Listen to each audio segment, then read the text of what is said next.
আসসালামু আলাইকুম। ঈদের তৃতীয় দিনের ব্লগে আপনাদের সবাইকে স্বাগতম।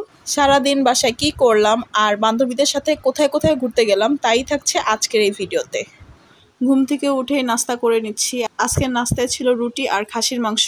কুরবানি ঈদের দিনে সকালের নাস্তা মানেই রুটি আর গরুর মাংস বা খাসির মাংস। তো কুরবানির এই দিনগুলো আমার কাছে খুবই ভালো লাগে, কারণ আমি আমার পছন্দের নাস্তাগুলো খেতে পারি। নাস্তা করেই দেখি মা রান্না করার জন্য গরুর মাংস বের করেছে। গরুর মাংস রান্না করার জন্য রেডি করছে। মা একেবারেই সব মশলা হাতে মেখে গরুর মাংসটা রান্না করবে। মা এখানে সব মশলা, আদা, রসুন, পেঁয়াজ বাটা সব কিছু দিয়ে খুব সুন্দরভাবে হাতে মেখে বসিয়ে দিল। আর আমার কাছে মশলা কষিয়ে গরুর মাংস রান্না করার থেকে একেবারেই সব মশলা দিয়ে হাতে মেখে গরুর মাংস রান্না করাটা সবচেয়ে বেশি ভালো লাগে। মাংসটা যখন কষানো হয়ে গেছে তখন এর মধ্যে গরুর মাংসের সাথে আলু আমরা সবাই অনেক বেশি পছন্দ করি, তাই মা আলু দিয়ে দিচ্ছে। রান্না করা শেষ, এর মধ্যে লাঞ্চের সময় হয়ে গিয়েছে, তাই আমি আমার প্লেট সাজিয়ে নিয়েছি। আজকে লাঞ্চে ছিল লাল শাক ভাজি আর আলু দিয়ে গরুর মাংস। খুব মজা করে লাঞ্চ করলাম। লাঞ্চ শেষে আমি আজকে চলে গিয়েছিলাম আমার ফ্রেন্ডদের সাথে দেখা করতে।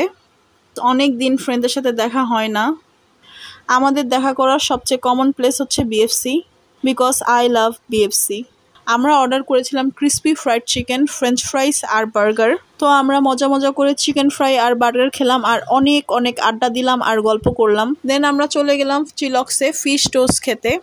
এটা আমরা প্রথমবার ট্রাই করব।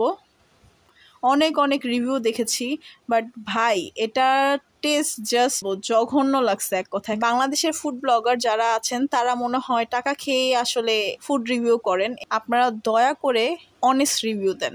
তো আজ এই পর্যন্ত। সবাই ভালো থাকবেন, সুস্থ থাকবেন। আল্লাহ হাফিজ।